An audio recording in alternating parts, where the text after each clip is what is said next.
Anji's 6H is a strange move. In Guilty Gear Strive, most moves are designed with a specific purpose in mind, one that is clear almost immediately. Ram's 5S and 5H are used for mid-screen space control and poking. Leo's 236H is a cross-up that gets his back-turn mix-up game going. Potemkin Buster is the reward for getting in and scaring the opponent into turtling up. Vapor Thrust is an invincible reversal. But this isn't the case with 6H. With a slow startup, inconsistent hitboxes, limited useful Gatlings, and odd combo rewards, is there ever a good time for it over Anji's other moves? Let's see. This is Millennium, and this is the 6H Enigma.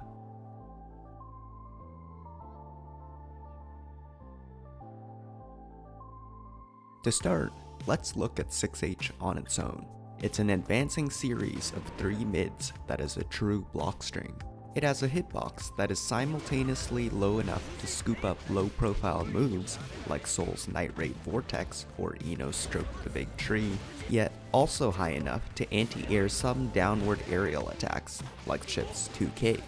All 3 hits of 6H can combo into Fuji Nagiha on normal hit,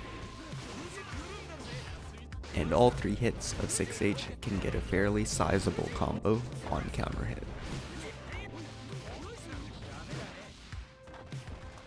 5 moves can Gatling into 6H. 5P, 2P, 5K, 2K, and Close S. Of these 5, only Close S is a natural combo. Like any other normal, 6H can cancel any of its 3 hits into Fujin, Ko, or Spin. You could even cancel into Shitsu. Rounding these options up, there are 4 categories of potential uses for 6H. Using 6H in a combo, using it as a read, Gatling into 6H, and special canceling out of 6H. Let's start with 6H in combos. Since Close S is the only move that combos into 6H, that's where we'll begin. Before patch 1.1, Close S 6H Fuji Nagiha was the optimal normal hit Close S route, but since Ko was buffed, Close S 2D Ko has since become the go-to Close S combo due to granting a hard knockdown and simply doing more damage with a Jumping Dust or OTG 5H follow-up. However, there are times where Ko will whiff. The most common situation in which this occurs is when the opponent is hit before the Close S lands. This can happen when landing with Jump P, landing with Jump H, or connecting Fujin Ichishishiki at close range. In most cases, the hard knockdown is worth giving up about half of the damage from the combo. But in the situations where the damage is a necessity, the Close S 6H combo still has a place. The other situation in which 6H is useful in combos is to capture airborne opponents to carry them into wall breaks. For example, in this mid-screen Reen combo, the standard microdash 2K into Ko does not put us at the correct position to convert into a wall hit. However, if we instead microdash 2K 6H, we can comfortably follow that up with another Fuji Reen for the splat and subsequent break.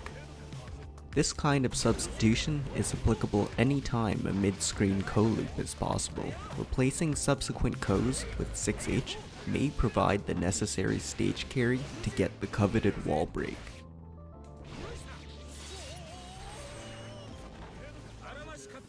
So we found some niche uses for 6H in combos, but can we take advantage of its big counter hit properties to make rewarding reads? 6H's huge active timing and big counter hit combos seem perfect for use as a hard knockdown meaty.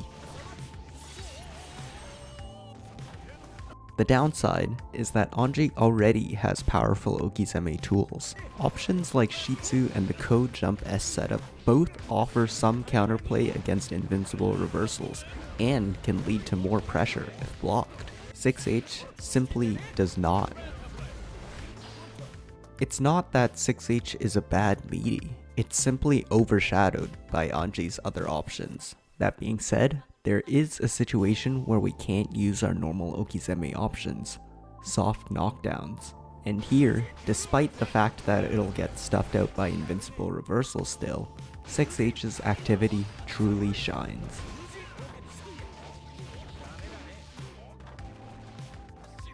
What about using it in the neutral against low profile or aerial moves?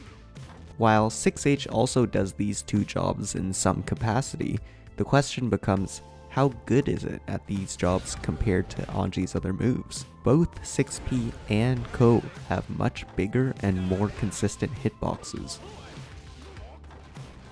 5H and 2D can also snipe out low profile moves for massive damage. This is the crux of the issue for 6H in the neutral. It's very rare that you'll want to cover both a small set of air options and the ground at the same time, and the risk for attempting to do so and whiffing 6H is quite high. Unlike Fujin, where you can cancel into follow-ups even on whiff, the combination of 6H's long startup, long active time, forward movement, and average recovery time means opponents have plenty of time and distance to react to and punish a whiff. The risk-reward ratio of 6H in these situations simply is not there, and as such, my conclusion has to be that aside from meatying soft knockdowns, 6H has little place in the land of hard reads. If 6H shouldn't be used for neutral reads, can it find a home as a follow-up to other normals? Let's start with 5K and 2K as they behave in similar ways for this discussion. On block, Gatling Into 6H will create a frame trap that will counter-hit any move that starts up in 6 frames or slower. In other words, if the opponent likes using slower moves in the middle of your block string, we can net ourselves a big combo. As with any frame trap, while we could get blown up by an invincible reversal, in many cases the punishment we'll receive is a small punch combo, or even just a few smacks and losing our turn. That being said, we need to incentivize our opponents to press medium-sized buttons in that window. To do this, we don't have to get too fancy. We can simply attempt to reset our pressure by repeating another 5K.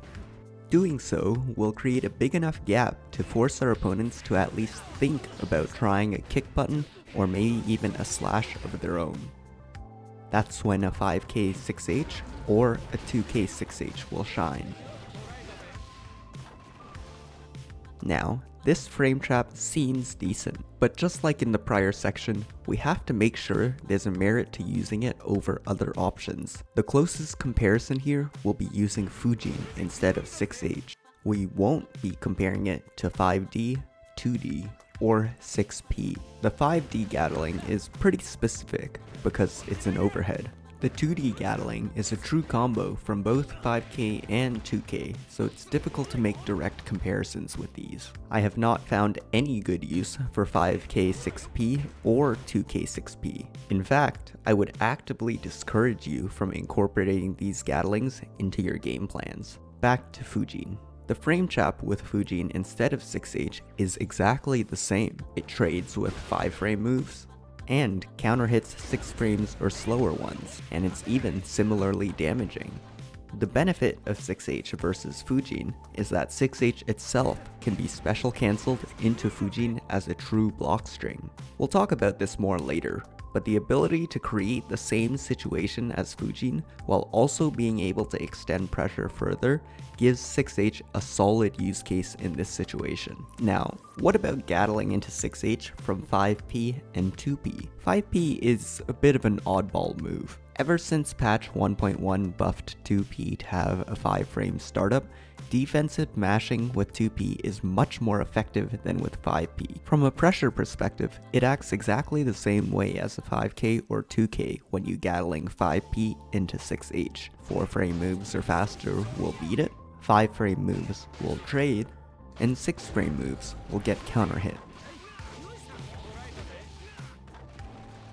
But when would you use 5P itself over a 5K, a 2K, or a 2P? That's a much harder question to answer, and I'll leave that as an exercise to the watcher. Back to 2P. On a character with sorely lacking defensive options, this move is a godsend. It has really great range for a 2P, comes out in 5 frames, hits both standing and crouching, Gatlings and natural combos into itself, and can even be whiff cancelled into itself, making this Anji's best defensive mash button by a long shot. This means, in practice, you're going to be pressing this button a lot, and aside from cancelling into 6P for extremely niche punishment situations, 6H will be its primary Gatling. 2P 6H also creates a frame trap, though a slightly worse one than the likes of 5K 6H. It loses to any attack 6 frames or faster, trades with moves at 7 frames, and beats 8 frames or slower moves cleanly. Thankfully, trading with 7-frame moves means that we're still largely safe from most characters if the opponent attempts to use a close S. We do, however, need a way to discourage opponents from pressing buttons faster than 7 frames. This is where the 2P Gatling comes in. Varying both the number of 2Ps and delaying the Gatling timing before going into 6H will make it very hard for opponents to pin down when to interrupt. Hitting the opponent with 2P will then make 6H a true block string, letting us transition into Fujin seamlessly. Just like with 5K, 2K, and 5P, cancelling into Fujin immediately from 2P confers the same frame trap situation as 2P into 6H. 6-frame moves beat it, 7-frame moves trade, and 8-frame or slower moves are beaten. So the conclusion here is that 6H as a follow-up to other normals is an effective pressure and frame trapping tool. Finally, let's look at using 6H to set up special moves. Right off the bat, 6H into Shitsu and 6H into Ko are at best awkward options. 6H into Shitsu has a massive 13-frame gap, meaning almost every single close S and 5H in the game can counter hit it. This sequence requires an extreme amount of conditioning to use and has an absurd level of risk for the low reward of getting a Shitsu setup. 6H into Ko exists for 2 reasons. First, to make a read that the opponent is going to jump after 6H. That being said, there's no safe move sequence we can use to condition this behavior. It would need to be a read on player habits, rather than a decision to play efficiently. The second would be to get access to air actions. However, sharp players can anti-air Ko's recovery, 6P any follow-up air attacks, or simply perform the fundamental block sequence of blocking high while we're in the air and blocking low once we hit the ground. So I want to focus on the 3 things that I think have the most potential: 6H Fujin, 6H Spin, and 6H Charged Fujin. Remember that we can special cancel Fujin after the first hit, the second hit, or the third hit. Canceling from the first and second hit versus the third hit makes the follow-ups behave slightly differently. This is because of a system mechanic known as attack levels, which we'll explain more in depth another day. To make a long story short, the first 2 hits have less block stun than the third hit. Let's talk about how this affects instant Fujin first. Canceling out of the first or second hit creates a frame trap that will trade with 3-frame moves and beat any moves that are 4 frames or slower. However, in both of these situations, we can be grabbed out of it or beaten by an invincible reversal. Fujin out of the third hit of 6H is a true block string. For Spin, this affects the window when the auto guard completes. Canceling out of the first or second hits with the minimum spin amount makes the recovery period start on the 13th frame. This means we're protected from strikes from the 1st to the 12th frame. Spin out of the third hit makes the recovery period start sooner at 10 frames. This means we only have protection from moves with 9 frames of startup or faster. So we actually have slightly more time to autoguard things by canceling out of the first and second hits versus the third. And the great thing is, after the minimum amount of spin, we're in range for a throw. Spin even protects us against invincible reversals. Unfortunately, just like 6H into Fujin, we can also be thrown out of spin by certain characters when we cancel from the first 2 hits. 6H's third hit into minimum spin, on the other hand, is a little different. It has enough pushback that an immediate throw out of block stun will whiff, letting us punish it with our own throw. Or even a combo.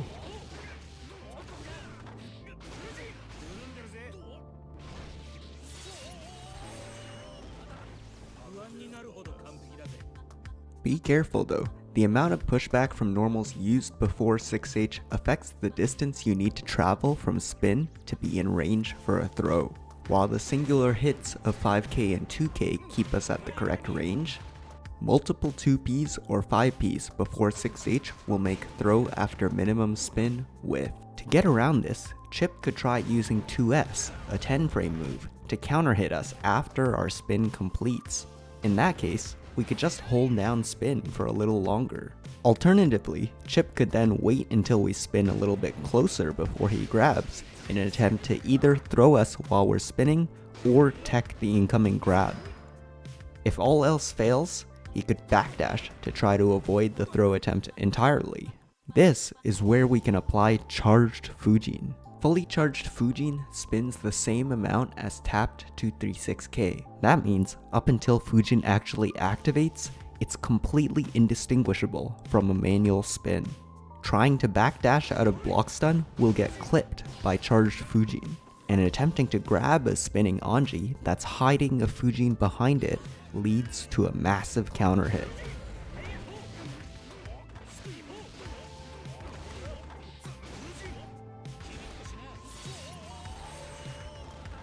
Even jumping backwards has its downsides, despite that it avoids this mix-up. It can be caught by partially charged Fujin. Surprisingly, in the third hit of 6H, we have discovered a legitimately decent mix-up with charged Fujin and various amounts of spin. But is this the only time we can do this mix-up? Both 5H and 2H provide enough block stun and pushback to create these situations, but none of them can Gatling from 5k, 2k, 5p, or 2p. So if we want to apply this mix-up from any of those normals, 6H is the only way to do it. Let's recap the uses of 6H we found today. 6H can be used in combos as a reliable damaging follow-up to any move into close S when a close S 2D Ko will whiff. It can also be used in combos in place of Ko for stage carry, enabling wall conversions that weren't possible before. 6H can also be used to meaty soft knockdowns, but we should rely on other options for hard knockdowns. It can be used as both a frame trap and pressure filler from 5k, 2k, 5p, and 2p. We can condition opponents into falling into this trap by resetting pressure with another normal instead of Gatling into 6H. Once we've used 6H, we can apply a legitimate strike-throw mix-up. Spin and charged Fujin will cover any retaliation, while fully charged Fujin and partially charged Fujin will cover backdashing and jumping respectively. And even though the mix-up can also be performed from 5H or 2H, it's only possible from 5k, 2k, 5p, and 2p by Gatling into 6H first. Now, is this enough for 6H to be considered a good underutilized move? Or is it still niche and overshadowed by the rest of Anji's toolkit? For the answer to these questions, I'll let you decide. Once again, thank you so much for watching. It really warms my heart to see all of your supportive comments, and it means a lot to me to know that you're having fun learning. If you'd like, feel free to help me out with that algorithm. And otherwise, stay safe, happy, and healthy. Until next time, this was Millennium.